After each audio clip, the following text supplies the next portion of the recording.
அண்ணா IAS academy சாதனையாளர்களின் சங்கம்.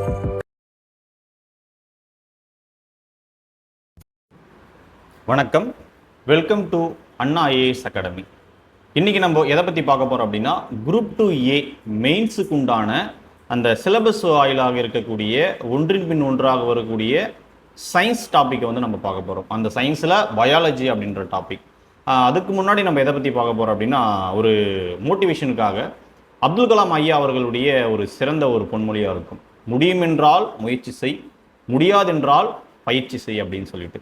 அத்தகைய பயிற்சியை வந்து அனுபவமிக்க ஆசிரியர்களால் என்னால் முடியுமா முடியாதா அப்படின்னு தவித்து கொண்டிருக்கக்கூடிய மாணவர்களுக்காக உன்னால் நிச்சயம் முடியும் என்பதை உணர்த்துவதற்காக சரியான வழிகாட்டுதல்களோட கூடிய ஒரு சிறந்த ஒரு பயிற்சியை வந்து இந்த அண்ணா ஐஏஎஸ் அகாடமி சார்பாக நாங்கள் மாணவர்களுக்காக கொடுத்து கொண்டிருக்கோம். வாங்க வீடியோக்குள்ளே போகலாம். அந்த சயின்ஸ் அப்படின்ற டாப்பிக்கில் 15 வினாக்கள் வந்து நம்மளுக்கு இடம்பெறுது. அதில் ஒரு முக்கிய பகுதியாக வேக்சின் அப்படின்ற ஒரு டாபிக் மட்டும் எடுத்துக்கிட்டு அந்த மாடலில் எப்படியெல்லாம் அதனுடைய வினாக்களினுடைய தரங்கள் வந்து இந்த தடவை அமையும், எவ்வளவு தரத்தில் வந்து கொஷின்ஸ் கேட்பாங்க, எந்த லெவல் இன்டெப்த்தாக இறங்குவாங்க, ஒரு டைரெக்டாக ஒரே மாடலாக இல்லாமல் இப்போ கொஷின்ஸ் வந்து டைப் எப்படியெல்லாம் இருக்குன்னு நமக்கு தெரியும். மேஜி ஃபாலோயிங்கில் கேட்குறாங்க, கூற்று, காரணம் அறிதல். அதுக்கடுத்து பார்க்கும்பொழுது ஒரு கொஷின்ஸ் பார்க்கும்பொழுது மனப்பாடம் செய்து கொண்டிருக்கக்கூடிய மாணவர்களால் அது நிச்சயம் வந்து அதை அணுக முடியாது. புரிதலுடன் கூடிய படித்த அந்த மாணவர்களால் மட்டும்தான் அதை வந்து சரியான முறையில் அணுகி சரியான விடையை நம்மளால் என்ன பண்ண முடியும், தேர்வில் வந்து கட்டாயம் அளிக்குவதற்குண்டான வாய்ப்புகளை வந்து ஏற்படுத்தி கொடுக்கும். அப்போது ஒவ்வொரு வினாக்களினுடைய வடிவங்கள் எவ்வாறு அமையும் என்பதை நம்ம முழுமையாக அறிந்திருந்தால் மட்டும்தான் இந்த தேர்வை வந்து பதற்றம் இல்லாமல் எதிர்கொள்ள முடியும். அத்தகைய பதற்றத்தை போக்குவதற்காகவும் இந்த தேர்வில் இருக்கக்கூடிய வினாக்கள் வந்து எந்த தரத்தில் அமையும் என்பதற்கு உண்டான ஒரு சிறந்த ஒரு கண்ணோட்டமாக நம்ம இதை பார்க்குறோம். வாங்க நம்ம வீடியோக்குள்ளே போகலாம். பயாலஜியில் வேக்சின் அப்படின்ற டாப்பிக்கில் இருக்கக்கூடிய கொஷின்ஸை இன்றைக்கி நம்ம பார்க்கலாம். ஃபர்ஸ்ட் ஆஃப் ஆல் என்ன கொஷின்ஸ் இருக்குது அப்படின்னு சொல்லிட்டு பார்த்தா, Edward Jenner discovered the vaccine for smallpox from a virus that infect which animal. Next, தமிழில் பெரியம்மை நோய்க்கான தடுப்பூசியை எட்வர்ட் ஜென்னர் எந்த விலங்கினங்களை தாக்கும் வைரஸிலிருந்து கண்டுபிடித்தார்? இப்போ ஒரு வைரஸ் நம்ம அதுக்கு எதிராக இருக்கக்கூடிய தடுப்பூசியை கண்டுபிடிக்கிறோம் அப்படின்னு சொல்லிட்டு பார்க்கும்பொழுது, ஒன்று அதே மனிதனை தாக்கக்கூடிய வைரஸை வந்து கொல்லப்பட்ட செயலற்ற அந்த அமைப்பில் ஏற்படுத்தி பெறணும், இல்லைனா வேறு எதுனா ஒரு விலங்கினத்திலிருந்து பெறப்பட்டதாக இருக்கணும். இப்போ இதை நம்ம அனலைஸ் பண்ணும் பொழுது கொடுக்கப்பட்ட 4 ஆப்ஷனுக்கு உண்டான விடையும் இல்லை அதுக்குண்டான சரியான கேள்வியும் நமக்கு தெரியுதான்னு சொல்லிட்டு பார்த்துட்டு அப்படி அனலைஸ் பண்ணும் பொழுது சப்போஸ் நமக்கு தெரியாத கொஷின்ஸ் எதனா இடம்பெற்றால் கூட அது சரியான முறையில் அணுகி நம்ம முழுமையான மதிப்பெண்ணை வந்து விட்டு கொடுக்காம கட்டாயம் நம்ம பெறலாம். சரி, வாங்க அதை நம்ம பார்க்கலாம். ஃபஸ்ட்டு மான், அந்த ஆப்ஷன்ஸு மான். இந்த விலங்கினத்திலிருந்து பெரும்பாலான தடுப்பூசிகள் வந்து இன்ற அளவில் எந்த விதமான தடுப்பூசியும் வந்து தயாரிக்கப்படலை. ஸோ இது விடையாக வருவதற்கு உண்டான சாத்தியக்கூறுகள் மிக மிக குறைவு. அதுக்கடுத்து குதிரையிலிருந்து தடுப்பூசிகள் கண்டுபிடிக்கப்பட்டதா அப்படின்றத விட பாம்பினுடைய நச்சு முறிவை ஏற்படுத்தக்கூடிய ஒரு தடுப்பு மருந்துவனா கண்டுபிடிச்சிருக்காங்க.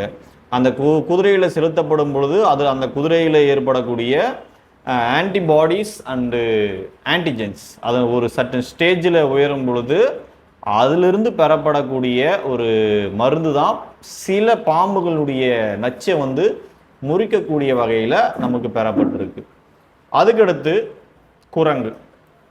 பெரும்பாலும் இருக்கக்கூடிய எல்லா தடுப்பு மருந்துகளையுமே குரங்கு அல்லது எலி இத்தகைய 2 விலங்கினத்து மேலே டெஸ்ட் பண்ணி தான் எல்லா தடுப்பூசிகளுமே பார்க்கும்பொழுது ஒரு மாதிரிக்காக செலுத்துவாங்க. அது சரியான முறையில் ஒர்க் ஆகுதா அப்படின்ற மாதிரியான விஷயத்த பரிசோதிப்பதற்காக. குரங்கு அப்படின்றது மிக சிறந்த ஒரு விடையாக அமையறதுக்கு உண்டான வாய்ப்புகள் ரொம்ப ரொம்ப ரேர். மாடு, இந்த மாட்டிலிருந்து தான் பெறப்பட்டிருக்கு. மாட்டிலிருந்து கொப்பளங்கள், அந்த கொப்பளத்தில் சீல் போல இருக்கு இல்லையா, அதிலிருந்து பெறப்பட்ட ஒரு மருந்தான் எட்வர்ட் ஜென்னர் என்ன பண்ணுறாங்க, ஒரு 8 வயது சிறுவனுக்கு கொடுக்கப்பட்டு அதிலிருந்து பெறப்பட்ட ஒரு மருந்தாக தான் இந்த பெரியம்மைக்கு உண்டான ஒரு தடுப்பூசியாக வந்து நமக்கு பெறப்பட்டதாக சொல்லப்படுது. ஸோ அதுக்கு உண்டான சரியான விடை எது அப்படின்னா ஆப்ஷன் சி, கவ், மாடு. சரி, இரண்டாவது கொஸ்டின்ஸ் நம்ம போகலாம். World first vaccination programme against malaria was launched in which country? மலேரியாவுக்கு எதிரான உலகின் முதல் தடுப்பூசி திட்டம் எந்த நாட்டில் தொடங்கப்பட்டது? இந்த மலேரியா அப்படின்ற ஒரு நோய் வந்து அதிகப்படியான தாக்குதலால் நம்மளுடைய இந்தியாவில் எப்படி போலியோ வந்து ஒரு மிகப்பெரிய ஒரு அபாயத்தை ஏற்படுத்தி இன்றைய அளவிலும் அது போலியோ நம்ம நாட்டை விட்டு முழுமையாக நீங்கிவிட்டாலும் கட்டாய தடுப்பூசி வந்து போடணுன்ற ஒரு விஷயம் வந்து அரசால் ஏற்படுத்தப்பட்டிருக்கோ, அதே போல் இந்த 3 கண்ட்ரிலுமே கிட்டத்தட்ட இந்த கேமரூன் அப்படின்னு சொல்லக்கூடிய ஆப்பிரிக்காவில் இருக்கக்கூடிய இந்த கேமரூன்ற பகுதியை தவிர்த்து மற்ற எல்லா பகுதிகளிலுமே அதுக்குண்டான பரிசோதனைகள் டெஸ்ட்டு வந்து நடைபெற்றது. ஆனால் இந்த கேமரூனில் தான் அதுக்குண்டான திட்டமும் செயல்முறையும் நடைமுறைப்படுத்தப்பட்டது. சரிங்களா? அப்போது எந்த நாடு அப்படின்னு சொல்லிட்டு பார்த்தோம்னா கேமரூன். அதுக்குண்டான சரியான விடை கேமரூன். சரி, நெக்ஸ்ட் கொஸ்டின்ஸ்குள்ளே போயிடலாம். வலு குறைக்கப்பட்ட உயிருள்ள தடுப்பூசி மருந்துகளில் பொருந்தாதது எது? இப்போ இது மாதிரி கொஸ்டின்ஸில் பொருந்தாதது அப்படின்னு சொல்லிட்டு கொஸ்டின் கேட்டிருக்காங்க. சரிங்களா? பொருந்தாதது. Which of the following is not compatible with live attenuated vaccine? இந்த இது மாதிரி இருக்கக்கூடிய வேக்சின்ல எது வந்து பொருந்தாதது அப்படின்னு சொல்லிட்டு கொஸ்டின் கேட்குறாங்க. இப்போ கொல்லப்பட்ட செயலற்ற தடுப்பூசி அப்படின்னு சொல்றோம் அப்படின்னா இதில் இருக்கக்கூடியது எல்லாமே உயிர் உள்ளது, ஒன்று மட்டும் உயிர் இல்லாது. அப்படின்னா இந்த காலரா தடுப்பூசி மட்டும்தான், காலரா வேக்சின் மட்டும்தான் இதில் கொல்லப்பட்ட செயலற்ற தடுப்பூசி. அதில் இருக்கக்கூடிய நச்சு, சரிங்களா, அந்த கொடிய நுண்கிருமிகள் வந்து கொல்லப்பட்டதாகவும் அது இன்ஆக்டிவேட்டட், கில்டு இன்ஆக்டிவேட்டட் அப்படின்னு சொல்லக்கூடிய கொல்லப்பட்ட செயலற்ற தடுப்பூசி எது அப்படின்னு சொல்லிட்டு பார்த்தோம்னா இந்த காலரா தடுப்பூசி மட்டும்தான். மற்ற வகையில் இருக்கக்கூடிய ரூபெல்லாவாக இருக்கட்டும், அதுக்கடுத்து டைபாய்டாக இருக்கட்டும், ஓரல் போலியோ வேக்சின், அதாவது வாய் வழியில் கூடக்கூடிய அந்த சொட்டு மருந்துன்னு சொல்கிறோம் இல்லையா, அது போல் கொடுக்கக்கூடிய போலியோ தடுப்பூசியாக இருக்கட்டும், இது 3மே பார்க்கும் பொழுது உயிர் இருக்கும். ஆனால் அது வந்து என்ன, அதனுடைய பலமெல்லாம் முழுமையாக குறைக்கப்பட்டதாக இருக்கும். அப்படி செலுத்தப்படும் பொழுது நம்மளுடைய பாடியில் அதுக்குண்டான இம்யூன் சிஸ்டம் வந்து அதிகரிச்சிடும். ஸோ அதுக்குண்டான சரியான விடை எது அப்படின்னு சொல்லிட்டு பார்த்தோம்னா காலரா தடுப்பூசி. இதுக்குண்டான மிக சரியான விடை காலரா தடுப்பூசி. சரி, அதுக்கடுத்த கொஸ்டின்ஸ்குள்ளே போகலாம். 4th கொஸ்டின் நம்ம என்ன பார்க்க போகிறோம் அப்படின்னா இந்த தடுப்பூசி குப்பிகளை பயன்படுத்தக்கூடிய ஒரு ப்ரிசர்வேட்டிவ் திமரோசல் அப்படின்றத பற்றி பார்க்க போகிறோம். அதிலிருந்து என்ன வினாக்கள் வந்திருக்கு அப்படின்னா முதல்ல பார்க்கலாம். ஸ்டேட்மெண்ட் கூற்று. திமரோசோல் is used a preservative to prevent the growth of bacteria and fungi in bottle containing more than one vaccine.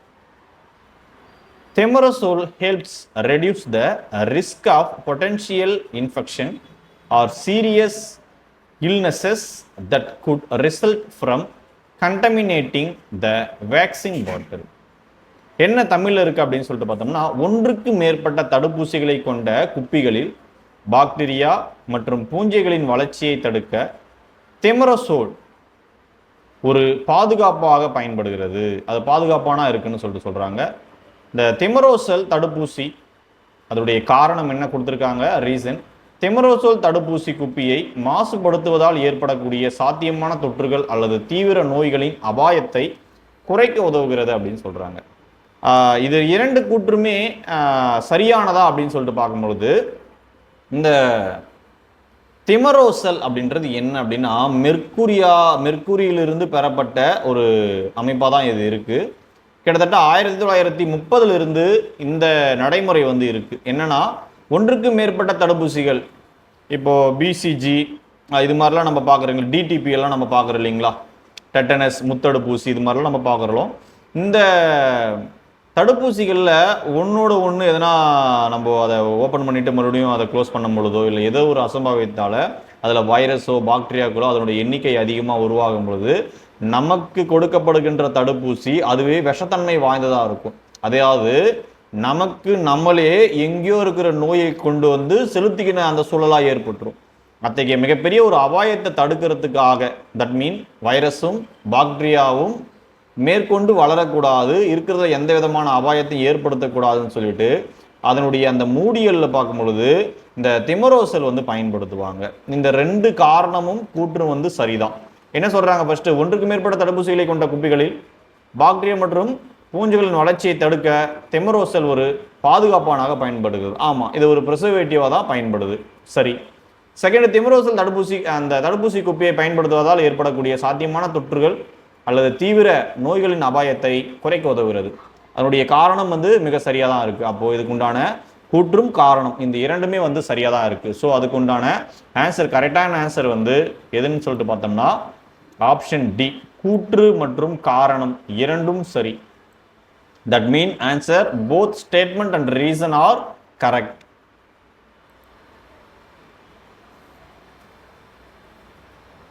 அடுத்து 5th கொஸ்டின்ஸ் நம்ம பார்க்கலாம். இந்த 5வது கொஸ்டின்ஸ் எது பாரில் இருக்கு அப்படின்னு சொல்லிட்டு பார்க்கும்போது மேட்ச் ஃபாலோயிங் அந்த டைப்பில் இருக்கு. ஒன் சைடு பார்க்கும்போது வேக்சின், அதுக்கடுத்து வேக்சினுடைய சோர்ஸ் எங்கிருந்து எடுக்கப்பட்டதா இருக்கு அப்படின்ற மாதிரி. ஃபர்ஸ்ட் கோவிஷீல்டு, கோவேக்சின், அந்த ஸ்புட்னிக் 5 இந்த 3 தடுப்பூசிகளும் எதிலிருந்து பெறப்பட்டது அப்படின்னு. ஃபர்ஸ்ட் அந்த கோவிஷீல்டை பத்தி பார்க்குறோம். இந்த கோவிஷீல்டு அப்படின்னு சொல்லிட்டு பார்த்தோம்னா தமிழ் அதை Covishield, Covaxin, Sputnik 5 inactivated corona virus, செயலற்ற கொரோனா வைரஸ். அதுக்கடுத்து செகண்ட்ல என்ன கொடுத்துருக்காங்கன்னா கோல்டு வைரஸ், சளி வைரஸ் அப்படின்னு சொல்லிட்டு சொல்லக்கூடியது. அதுக்கடுத்து பார்க்கும் பொழுது சிம்பன்சி விலங்குகள், அந்த விலங்கினங்கள்ல இருந்து காணப்படக்கூடிய ஒரு சளி வைரஸ் அப்படின்னு சொல்லிட்டு சொல்றாங்க.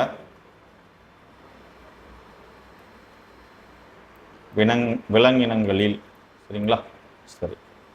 இதுல கோவிஷீல்டு அப்படின்னு சொல்லிட்டு பார்த்தோம்னாலே எதிலிருந்து பெறப்பட்டது? சிம்பன்சி அந்த விலங்கினங்களிலிருந்து பெறப்பட்ட ஒரு அடினோ வைரஸ் தான்.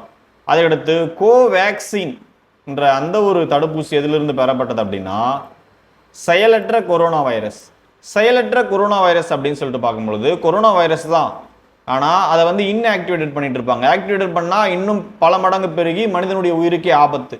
அது செயலற்று இருந்துச்சுன்னா அந்த வைரஸுக்கு உண்டான எதிர்ப்பு ஆன்டிபாடிஸ் வந்து நம்மளுடைய உடல்ல வளர்ச்சி அடைந்து அதுக்கு நோய் தொற்றுக்குண்டான அபாயத்தை குறைப்பதற்காகவும் அதனுடன் சேர்ந்து எதிர்த்து போராடுவதற்குண்டான வல்லமையை மனிதனுடைய உடல் ஏற்படுத்தக்கூடும். அதன் அடிப்படையில் ஏற்படுத்தப்பட்டது தான் இது. அதுக்கடுத்து ஸ்புட்னிக் 5 அப்படின்றது ஒரு சளி வைரஸ், கோல்டு வைரஸ். அப்போ என்னது? ஃபர்ஸ்ட்டுக்கு 3, செகண்டுக்கு 1, அதுக்கடுத்து பார்க்கும்பொழுது சிக்கு வந்து 2. இந்த 2 ஆப்ஷன்ஸும் அந்த 3 ஆப்ஷன்ஸும் பொருந்தி போகக்கூடியது ஆப்ஷன் சி, 3, 1, 2. அப்போ இதுக்கு சரியான விடை சி ஆப்ஷன். சரிங்களா? 6th கொஸ்டினா அதே போல தான், கிட்டத்தட்ட 3 கூற்றுகள் ஸ்டேட்மெண்ட், 3 ஸ்டேட்மெண்ட் வர மாதிரியான நம்ம கொஸ்டின்ஸை வந்து பார்க்க போகிறோம். என்ன ஸ்டேட்மெண்ட் அப்படின்னு சொல்லிட்டு பார்க்கும்போது வேக்சின், அந்த vaccines that R given once are called primary vaccines. Number 1, ஒரு முறை செலுத்தப்படும் தடுப்பூசி மருந்துகள் முதன்மை தடுப்பூசி மருந்துகள் எனப்படும். கூற்று 1 அது கொடுத்துருக்காங்க. அதுக்கடுத்து பார்க்கும்பொழுது கூற்று 2 என்ன கொடுத்துருக்காங்க? ஸ்டேட்மெண்ட் 2ல a vaccine administered shortly after the primary vaccine to maintain immunity is called a booster vaccine. அதாவது 2வது கூற்றுல முதன்மை தடுப்பூசி செலுத்திய பிறகு சிறிது காலம் கழித்து நோய் எதிர்ப்பு சக்தியை பராமரிக்க செலுத்தப்படும் தடுப்பூசி பூஸ்டர் தடுப்பூசி எனப்படும். அதுக்கடுத்து 3rd ஸ்டேட்மெண்ட் என்ன கொடுத்துருக்காங்க? Examples of a single dose vaccine is polio, DPT. கூற்று 3ல ஒரு முறை செலுத்தப்படும் தடுப்பூசிக்கு எடுத்துக்காட்டு என்ன அப்படின்னா போலியோ, டிபிடி. இந்த தடுப்பூசிகள் வந்து சரியானதா? சரி, கூற்று 1 வந்து முதல்ல ஆராயலாம். ஒரு முறை செலுத்தப்படக்கூடிய தடுப்பூசி அப்படின்னு சொல்றது vaccine that R given one are called primary vaccine. ஒரு தடவை கொடுக்கக்கூடியது முதன்மை. நம்ம எந்த ஒரு விஷயமா இருந்தாலும் 2 விஷயங்களும் முதன்மை. அதாவது பிரைமரி செகண்டரி அப்படின்ற மாதிரி சொல்கிறோம் இல்லைங்களா, ஒரு முறை அப்படின்னு சொல்லிட்டு பார்க்கும்பொழுது அது முதன்மை அப்படின்னு சொல்லிட்டு சொல்கிறது. அப்போது ஃபஸ்ட்டு கூற்று வந்து சரியான கூற்று தான் இருக்குது. செகண்ட் கூற்றில் என்ன சொல்லியிருக்காங்க அப்படின்னு சொல்லிட்டு பார்க்கும்பொழுது, ஒரு தடுப்பூசி செலுத்திட்ட பிறகு சிறிது காலம் கழித்து அந்த இம்யூனி சிஸ்டத்தையே சரியான முறையில் மெயின்டைன் பண்ணுவதற்காக ஏற்படுத்தக்கூடியது என்னது, பூஸ்டர் தடுப்பூசி அப்படின்னு சொல்கிறாங்க. ஆமாம், அதுவும் சரியான ஒரு விஷயங்கள் தான். கொரோனா தடுப்பூசி அப்படின்னு சொல்லும்போது 2 தவணை செலுத்திய பிறகு 3வது முறையாக செலுத்தக்கூடியது தான் பூஸ்டர் தடுப்பூசியாக இருந்தது. சில தடுப்பூசிகளுக்கு மட்டும் விதிவிலக்காக இருக்கிறது. அப்போ ஒரு பூஸ்டர் தடுப்பூசி என்னது, அதே அளவு இம்யூனி சிஸ்டத்தை பாதுகாப்பதற்காகவும் அதை சரியான முறையில் பராமரிப்பதற்காகவும் ஏற்படுத்தக்கூடியது தான் பூஸ்டர் தடுப்பூசி அப்படின்னு சொல்றது. அதுக்கடுத்து மூணாவதாக சொல்லக்கூடியது என்னன்னு சொல்லிட்டு பார்க்கலாம். Example of single dose vaccine is called polio இல்லைனா டிபிடி அப்படின்றாங்க. இந்த 3வது வேக்சின்ல இந்த டிபிடி டிப்தீரியாவில் ஆரம்பிச்சு டெட்டனஸில் முடிக்கக்கூடிய இந்த ஒரு தடுப்பூசி வந்து இது வந்து ஒரு சிங்கிள் டோஸ் தடுப்பூசி கிடையாது, இது வந்து ராங். அப்போ ஒரே ஒரு டோஸில் இருக்கக்கூடியது, அதாவது ஒரு முறை செலுத்தப்படும் தடுப்பூசிகளுக்கு எடுத்துக்காட்டு அப்போ என்ன அப்படின்னா பிசிஜியை சொல்லலாம், அதுக்கடுத்து எல்லோ ஃபீவரை சொல்லலாம், எம்எம்ஆரை சொல்லலாம். இது மாதிரி இருக்கக்கூடிய தடுப்பூசிகள் எல்லாமே பார்க்கும்பொழுது ஒரு முறை செலுத்தப்படக்கூடிய தடுப்பூசி. அப்போது ஸ்டேட்மெண்ட் 3ன்றது என்னது, ராங்கா இருக்கு. 3வது அந்த கூற்று வந்து ராங்கா இருக்கு. அப்போ 2 கூற்றுகள் சரி, 2 ஸ்டேட்மெண்ட் சரி, 3வது மட்டும் தவறா இருக்கு. அப்போ அது என்ன ஆப்ஷன்ல வரும், statement 1 and 2 are correct, 3rd wrong. So statement first option வந்து சரியான விடையா இருக்கு. சரி, நெக்ஸ்ட் கொஸ்டினுக்கு போகலாம். அடுத்து 7th question, which of the following vaccine is a live vaccine அப்படின்னு சொல்லிட்டு கேட்குறாங்க.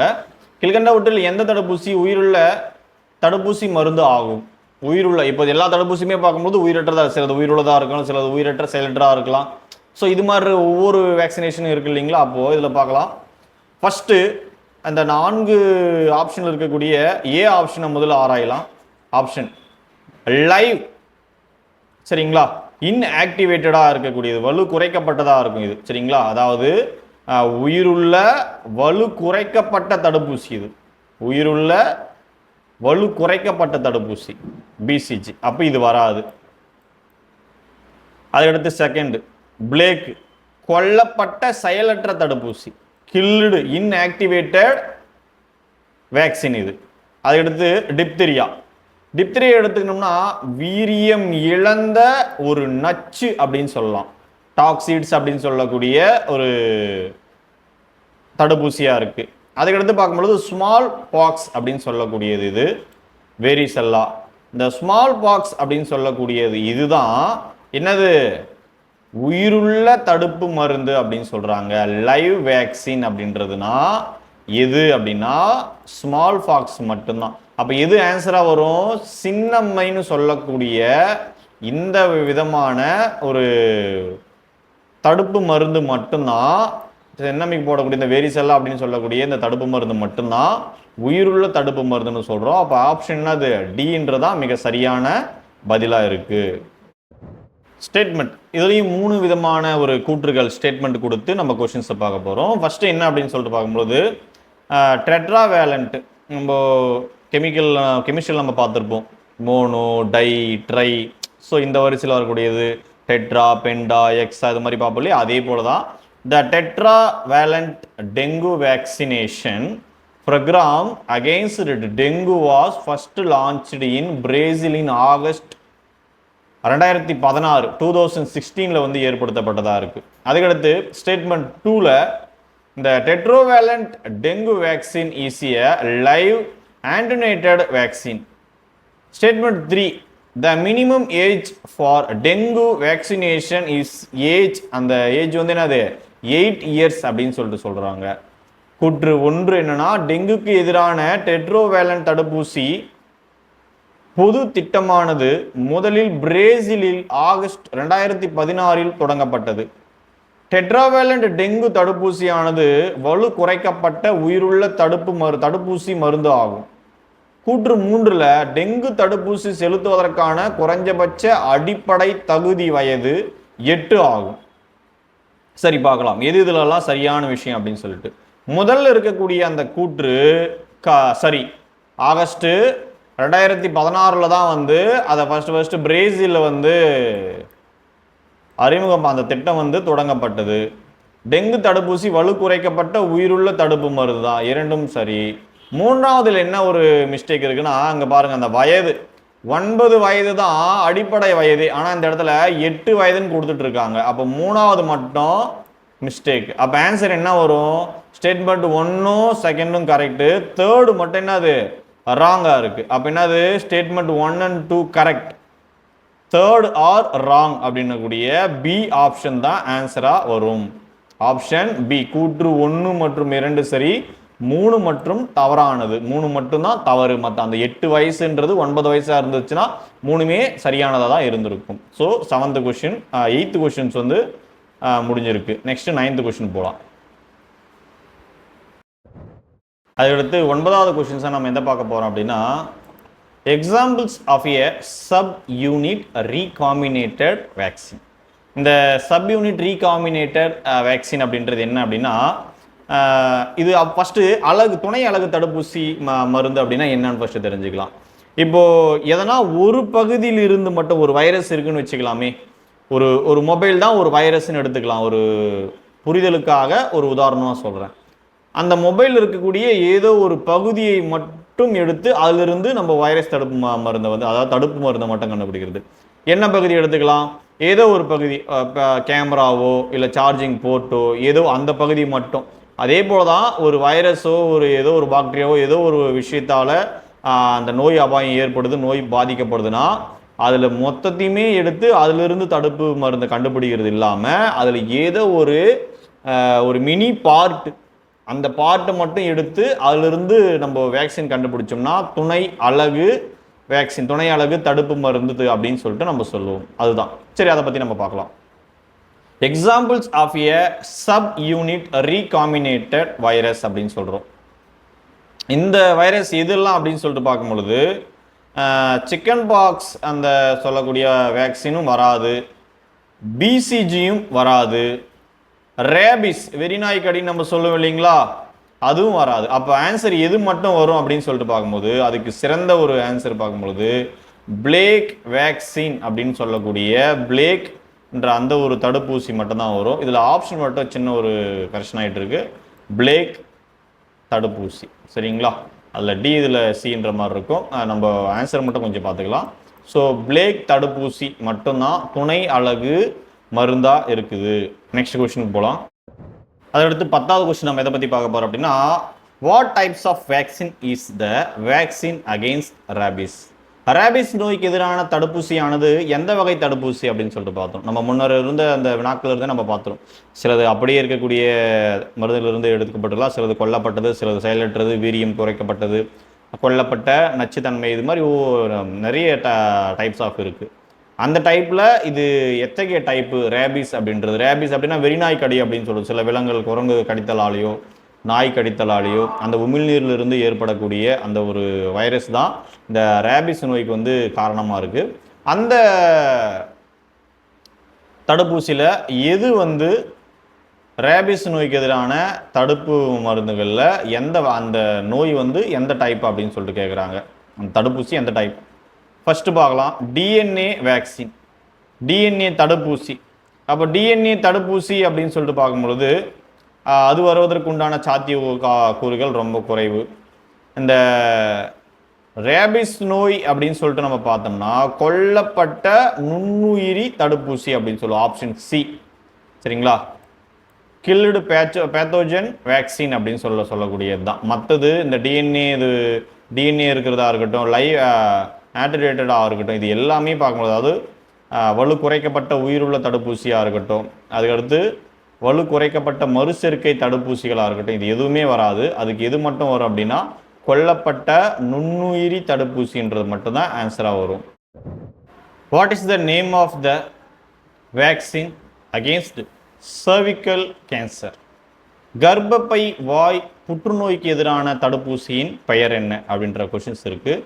அதுக்கு ஃபர்ஸ்ட் ஆப்ஷன் என்ன அப்படின்னு சொல்லிட்டு பார்க்கும்போது ஹெச்பிவி வேக்சின், செகண்டாவது ஐபிவி வேக்சின், அதுக்கப்புறம் ஓபிவி வேக்சின், டிபிடி வேக்சின் அப்படின்றது. இதில் ஐபிவி வேக்சின் அப்படின்றது என்ன அப்படின்னு சொல்லிட்டு பார்க்கும்பொழுது போலியோ இன்ஜெக்ஷன். அது அதுக்கடுத்து ஓபிவி அப்படின்றது வாய் வழியே கொடுக்கக்கூடிய ஒரு போலியோ வேக்சின். டிபிடின்றது முத்தடுப்பு தடுப்பூசி நமக்கு தெரியும். அப்ப இது எதுவுமே பார்க்கும் பொழுது கர்ப்பப்பை வாய் புற்றுநோய்க்கு எதிரான ஒரு தடுப்பூசியே கிடையாது. அப்போ ரிமைண்டரா இருக்கக்கூடியது என்னது? HPV vaccine. அப்போ மிக சரியான ஆன்சர் என்னது? HPV vaccine. HPV vaccine. 12வது கொஸ்டின், 12th கொஸ்டின் என்ன பார்க்க போறோம் அப்படின்னு சொல்லிட்டு பார்த்தோம்னா, when is the second dose of hepatitis A given in children? குழந்தைகளில் ஹெப்படைட்டிஸ் ஏ 2ஆம் தவணை எப்பொழுது கொடுக்கப்படுகிறது? அதில் நம்ம பார்த்த உடனே இது ஈஸியாக கண்டுபிடிச்சிடலாம். சரிங்களா? 18 மாதங்கள் முடிந்த பிறகுதான் அதுக்குள்ள இருக்கக்கூடிய குழந்தைகள் வந்து இதை கொடுக்க மாட்டாங்க. சரிங்களா? கொஞ்சம் பெரிய குழந்தைகள் தான் கிட்டத்தட்ட. சரிங்களா? அப்போ ஒரு வருஷம் மினிமம் பார்க்கும்பொழுது ஒரு இது 1.5 வயது சரிங்களா கம்ப்ளீட் ஆகி கொஞ்சம் பெரிய குழந்தை தான் கொடுப்பாங்க. ஸோ அந்த ரேஷியோவில் நம்ம அப்படி கணக்கிட்டோம்னா கூட 18 மாதங்கள், 12 மாதங்கள், ஒரு வருடம், அந்த ஒரு 6 மாதங்கள். ஸோ இதெல்லாம் நம்ம கணக்கில் கொள்ளும் பொழுது இதுதான் வரும். சரிங்களா? அப்போது இந்த குழந்தைகளுக்கு தான் கொடுக்கப்படும். அப்போது கண்டிப்பாக 9 மாதம், 12 மாதமோ 2 வருஷமோ கண்டிப்பாக வராது. அப்போ 18 மாதங்கள் அப்படின்றதான் அதனுடைய சரியான விடை. அதுக்கடுத்து 13th கொஸ்டின்ஸ் நம்ம பார்க்கலாம். 13th கொஸ்டின் ஸ்டேட்மெண்ட் 1ல என்ன கொடுத்துருக்காங்க? வேக்சின் ஆர் அந்த vaccines are classified into 4 generations கொடுத்துருக்காங்க. Examples for the second generation vaccinations are MMR and varicella அப்படின்னு கொடுத்துருக்காங்க. தட் மீன் தமிழில் பார்க்கும்பொழுது கூற்று 1 தடுப்பு மருந்துகள் 4 தலைமுறைகளாக வகைப்படுத்தப்பட்டுள்ளன. கூற்று 2 2ஆம் தலைமுறை தடுப்பு மருந்துகள், எடுத்துக்காட்டு எம்எம்ஆர் மற்றும் வேரிசெல்லா. இதில் பார்க்கும்பொழுது நம்மளுக்கு பார்த்த உடனே எளிமையாக தெரியக்கூடிய ஒரே ஒரு விஷயம் என்னன்னா, ரெண்டுமே தவறு அப்படின்ற விஷயங்கள் தான். இப்போ தடுப்பு மருந்துகள் வந்து 4 ஜென்ரேஷனெலாம் வகைப்படுத்தப்படலை, 3 ஜென்ரேஷன் தான் வகைப்படுத்தப்படுகிறது. அதுக்கடுத்து பார்க்கும்போது செகண்ட் ஜென்ரேஷன் வேக்சினேஷன் அப்படின்னும் எம்எம்ஆரும் வேரிசெல்லாம் வராது. ஹெப்படைட்டிஸ் நம்ம பார்த்தோம் இல்லையா? அந்த ஹெப்படைட்டிஸ் அப்படின்ற அந்த ஒரு மருந்து மட்டும்தான் இந்த செகண்ட் ஜென்ரேஷனுக்கு வந்து சிறந்த ஒரு மருந்தாக வந்து உதாரணம் சொல்ல ஹெப்படைட்டிஸ் அப்படின்ற அந்த ஒரு வகையை சார்ந்தது. அப்போ 2 ஸ்டேட்மெண்ட்டுமே பார்க்கும்போது தவறாக இருக்கிறதுனால ஆன்சர் வந்து என்னது? ஃபர்ஸ்ட் ஆன்சரு அதுக்கு என்ன கொடுத்துருக்காங்க, என்ன ஆப்ஷன் அப்படின்னா D option. Both 2 statement are wrong. கூற்று 1 மற்றும் 2 அந்த தவறு அப்படின்ற கூடிய அந்த ஆன்சர் தான் வந்து இதுக்கு சரியான விடையாக இருக்குது. நெக்ஸ்ட் கொஸ்டினுக்குள்ளே போகலாம். 14th question, match the following. இந்த பென்டாவேலன் அப்படின்னு சொல்லிட்டு தடுப்பூசியை பற்றி நம்ம முன்னொரு வினாக்களே நம்ம பார்த்துருப்போம். அந்த பென்டாவேலன் வேக்சின் அந்த டோசேஜ் உடைய அமைப்பு எவ்வளவு இருக்குது அப்படின்னு சொல்லிட்டு தவணை முறைகள் வந்து எது மாதிரி இருக்குது, ரெஜிமெண்ட் வந்து எது மாதிரி இருக்குது அப்படின்னு சொல்லிட்டு பார்க்குறோம். சரி, ஃபர்ஸ்ட் டோஸ் எது மாதிரி இருக்குது அப்படின்னா first dose, second dose, third dose. முதல் தவணை, 2வது தவணை, 3வது தவணை அப்படின்னு சொல்லிட்டு இந்த ஃபர்ஸ்ட் டோஸ் அப்படின்னு சொல்லிட்டு பார்த்தோம்னா 6வது வாரத்தில் கொடுக்கப்படும். செகண்ட் டோஸ் அப்படின்னு சொல்லிட்டு பார்க்கும்போது 10வது வாரத்தில் கொடுக்கப்படும், 10th வீக்கில். தேர்ட் டோஸ் அப்படின்னு சொல்லிட்டு பார்க்கும்பொழுது 14th வீக்கில் கொடுக்கப்படும். நம்மளை கன்ஃபியூஸ் பண்ணுறதுக்காக ஒரு ஆப்ஷன் வந்து அடிஷனலாக கொடுக்கப்படும். ஸோ இது மாதிரி கொடுக்கறதுக்கு வாய்ப்புகள் இருக்குது. ஸோ இந்த ஆப்ஷனுக்கு தகுந்தவாறு எந்த ஒரு ஆப்ஷன் நம்மளுக்கு இருக்குன்னா ஆப்ஷன் ஏன்றதான் சரியான விடை. ஆப்ஷன் முதல் தவணை அப்படின்னு சொல்லிட்டு பார்க்கும்போது 6வது வாரமும், 2வது தவணை அப்படின்னு சொல்லிட்டு பார்க்கும்பொழுது 10வது வாரமும், 3வது தவணை அப்படின்னு சொல்லிட்டு பார்த்தபோது 4வது அதாவது 14வது வாரமும் கொடுக்கப்படுது. சரிங்களா? ஸோ இதுதான் ஆன்சர். ஆப்ஷன் ஏன்றதான் இதுக்கு உண்டான சரியான விடை. நெக்ஸ்ட் கொஸ்டினுக்கு நம்ம போகலாம். அடுத்து 15 questions. 15th choose the wrong one. அதில் ஃபர்ஸ்ட் பார்க்கலாம். The recombinant vaccine for hepatitis B was the first synthetic vaccine launched in 1997. First ஏ இருக்கக்கூடியது. Second, this infectious disease is spread through cough and sneezing. சீல பார்க்கலாம். This vaccine is marketed by trade names Recombivax and Engerix B அப்படின்றாங்க. அதுக்கடுத்து option டியில் பார்க்கும்பொழுது India is the 4th country to develop and indigenous hepatitis B vaccines. இந்த vaccine வந்து 4வது ஒரு நாடாக இருக்குது அப்படின்னு சொல்லிட்டு சொல்கிறாங்க. சரி, பார்க்கலாம் தமிழில். தவறான கூற்றை கண்டுபிடிக்க. ஹெப்படைட்டிஸ் பி 1997 முதலில் உருவாக்கப்பட்ட செயற்கை தடுப்பூசி ஹெப்படைட்டிஸ் பி நோய்க்கு எதிரான மறு சேர்க்கை தடுப்பூசி. பி, இந்த நோய் தொற்று இருமல், தும்பல் ஆகியவற்றின் மூலம் பரவுகிறது. இந்த நோயின் தடுப்பு மருந்தானது ரீகாம்பிவேக்ஸ் அல்லது என்ஜெரிக்ஸ் பி என்னும் வணிக பெயர்களில் விற்பனையாகிறது. ஆப்ஷன் டி, ஹெப்படைட்டிஸ் பி தடுப்பூசியை சொந்தமாக தயாரித்த 4வது நாடு இந்தியா ஆகும். இந்த ஒவ்வொரு கூற்றையும் நம்ம ஆராய்ஞ்சா அதுக்குண்டான சரியான விடை நமக்கு கிடைச்சிடும். ஃபர்ஸ்ட் ஆப்ஷன் வந்து 1997 தான் வந்து அதை முதல்ல என்ன பண்ணுறாங்க, உருவாக்கப்பட்ட செயற்கை தடுப்பூசி வந்து அதுதான். Okay, correct. அதுக்கடுத்து செகண்டு, இந்த நோய் தொற்று இருமல், தும்பல் ஆகியவற்றின் மூலம் பரவுகிறது. இது வந்து இருமல், தும்பல் மூலமாக பரவுறது கிடையாது, ரத்தங்கள் மூலமாகவும். அதுக்கடுத்து பார்க்கும்போது இது ஹெப்படைட்டிஸ் அப்படின்னா கல்லீரல் அலர்ச்சி அப்படின்னு சொல்லக்கூடியது, ரத்தங்கள் மூலமாக பரவுது, இல்லை தலைமுறையாக கடத்தப்படக்கூடிய ஒரு நோயின்ற மாதிரியும் சொல்லப்படுது. அதுக்கடுத்து இது வந்து தவறு, பி வந்து தவறு. இந்த நோயின் தடுப்பு மருந்தானது ரீகாம்பிவேக்ஸ் அல்லது என்ஜெரிக்ஸ் பி அப்படின்ற ஒரு, ஆமாம் இது கரெக்டு, சரிங்களா. அது மாதிரி தான் மார்க்கெட்டில் வந்து அது கிடைக்குது. அதுக்கடுத்து India is the 4th country இந்த வேக்சினேஷனை கண்டுபிடிச்ச ஒரு தயாரித்த ஒரு 4வது கண்ட்ரி அப்படின்றாங்க. அப்போ 1வது கண்ட்ரி என்ன அப்படின்னு சொல்லிட்டு பார்க்கும்போது அமெரிக்கா, பிரான்ஸ், பெல்ஜியம், சரிங்களா. இந்த பெல்ஜியம் அப்படின்ற கூடிய 3வது நாட்டுக்கு அதுக்கு அடுத்தபடியாக தான் நம்மளுடைய இந்தியா வந்து கண்டுபிடிக்கப்பட்டது. இந்தியா என்ற நாட்டில் இந்த வேக்சின் வந்து கண்டுபிடிக்கப்பட்டது. அப்போ நம்மளுடைய இந்தியான்றது 4வது பகுதியில் வரும். அப்போது ஆப்ஷன் டியும் கரெக்ட். அப்போ தவறானது எதுனா பின்றதான், சரிங்களா.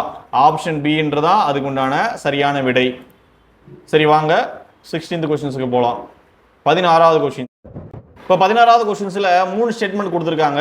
அது எதை பற்றின விஷயங்கள்னா போலியோ வைரஸை பற்றின விஷயங்களை பற்றி கொடுத்துருக்காங்க. போலியோ வேக்சின் ஃபர்ஸ்ட் பார்க்கலாம். போலியோ வேக்சின்ஸ், இந்த polio vaccines R vaccine used to prevent polio myelitis அப்படின்னு சொல்கிறாங்க. போலியோ தடுப்பூசிகள், போலியோ மைலிட்டிஸ், போலியோ என்ற அந்த நோயுடைய முழுமையான பெயர் தான் அது. தடுக்க பயன்படுத்தப்படும் தடுப்பூசிகள். இந்த போலியோ அப்படின்றது இளம்பிள்ளை வாதம்னு சொல்லிட்டு சொல்லுவோம் இல்லைங்களா, அந்த நோயை தான் அது மாதிரி சொல்கிறாங்க, அதனுடைய பெயர் தான். அதுக்கடுத்து செகண்ட் ஸ்டேட்மெண்ட்ல என்ன இருக்குன்னா, inactivated polio virus given by injection is IPV. Injection வாயிலாக செலுத்தப்படக்கூடியது வந்து ஐபிவி அப்படின்றாங்க. அதான் ஊசிகள் மூலம் கொடுக்கப்படக்கூடிய செயலிழந்த போலியோ வைரஸ் ஐபிவி ஆகும். அதுக்கடுத்து 3வது ஸ்டேட்மெண்ட் என்ன கொடுத்துருவாங்க, வீக்னட், சரிங்களா, ரொம்ப வீக்னஸாக இருக்கக்கூடிய அந்த polio virus given by mouth is OPV. செயலிழந்து பலவீனமாக இருக்கக்கூடியது. வாய் மூலம் கொடுக்கப்படும் பலவீனமான போலியோ வைரஸ் ஓபிவி ஆகும். கிட்டத்தட்ட இது எல்லாமே பார்க்கும்போது சரியானதாக தான் இருக்கு, சரிங்களா. அப்போ 3 கூற்றுமே 3 ஸ்டேட்மெண்ட்டுமே சரியானது. அப்போ ஆன்சர் அதுக்கு என்ன வரும் அப்படின்னு சொல்லிட்டு பார்க்கும்போது கூற்று அனைத்தும் சரி அப்படின்றதான். ஆப்ஷன் சின்றதான் ஆன்சர். கூற்று அனைத்தும் வந்து சரி. ஆல் ஸ்டேட்மெண்ட் ஆர் கரெக்ட், சரிங்களா. அடுத்தபடியாக 17வது கொஸ்டின்ஸ் நம்ம பார்க்குறோம். What is the name of the effective vaccine against monkeypox அப்படின்றாங்க. குரங்கம்மை நோய்க்கு எதிரான செயல்திறன் மிக்க தடுப்பூசி மருந்தினுடைய பெயர் என்ன அப்படின்னு சொல்றாங்க.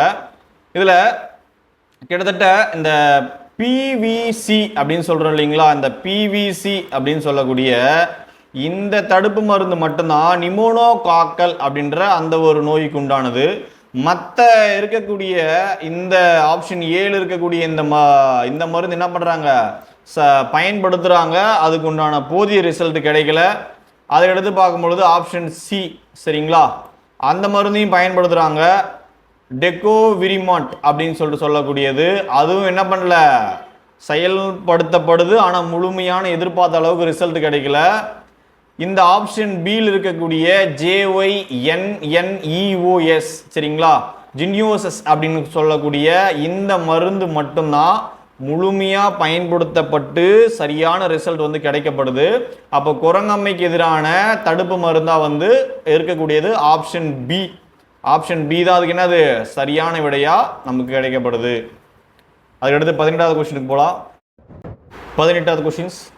In which year did the BCG vaccine against tuberculosis become effective in humans? காசநோய்க்கு எதிரான BCG தடுப்பு மருந்து எந்த ஆண்டு மனிதர்களால் செயல்பாட்டுக்கு வந்தது?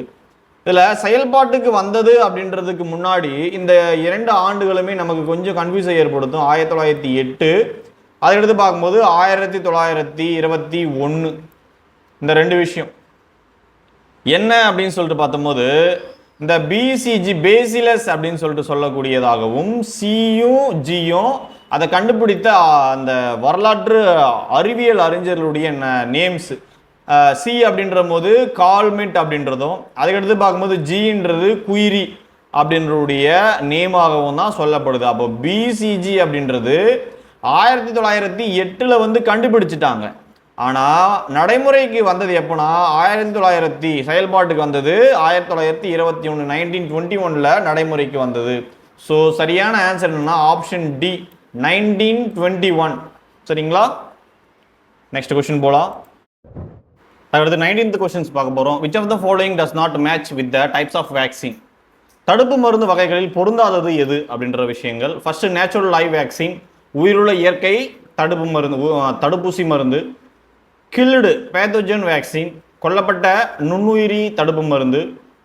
நான் ஆன்டினேட்டட் வேக்சின், வலு குறைக்கப்படாத உயிருள்ள தடுப்பூசி அந்த மருந்து. அதுக்கடுத்து பார்க்கும்பொழுது கடைசியாக இருக்கக்கூடியது அந்த டாக்ஸிக் வேக்சின், வீரியமிழந்த நச்சு தடுப்பு மருந்து. இதில் எது ஆன்சர் அப்படின்னு சொல்லிட்டு பார்க்கும்பொழுது ஒரு சின்ன ஒரு டிஸ்கஷனோட பார்த்தோம்னா எளிமையாக இருக்கும். நேச்சுரல் லைவ் வேக்சினேஷன், இயற்கையாக இருக்கக்கூடியது பார்க்கும்பொழுது வேக்சினேஷன் தான், அது நமக்கு வந்து தடுப்பு மருந்தாக தான் செயல்படுது. கில்டு பேத்தோஜன் வேக்சின் அப்படின்னு சொல்லிட்டு சொல்லக்கூடியது கொல்லப்பட்ட நுண்ணுயிரி தடுப்பு மருந்துகள், அதுவும் நம்ம பயன்படுத்துகிறோம். அதுக்கடுத்து வீரியமிழந்த நச்சு தடுப்பு மருந்தாக இருக்கக்கூடியது, அதையும் பயன்படுத்துகிறோம். இந்த நான் ஆன்டினேட்டட் வேக்சின் சொல்லிட்டு இருக்கு இல்லைங்களா, அது வந்து நம்ம பயன்படுத்த முடியாது. ஏன்னா நல்லா இருக்கக்கூடிய மனுஷனுக்கு ஒரு வைரஸ் எடுத்துன்னு வந்து நம்மளே இன்ஜெக்ட் பண்ணி அவனை கொண்டுட்டு மாதிரி தான் கணக்காகும். அது வந்து ஒரு வேக்சினாவே சொல்ல முடியாது. அப்போ என்ன, அது வலு குறைக்கவே படலை, அது அந்த வைரஸுடைய தன்மை என்னவோ அதே போல தான் இருக்கு.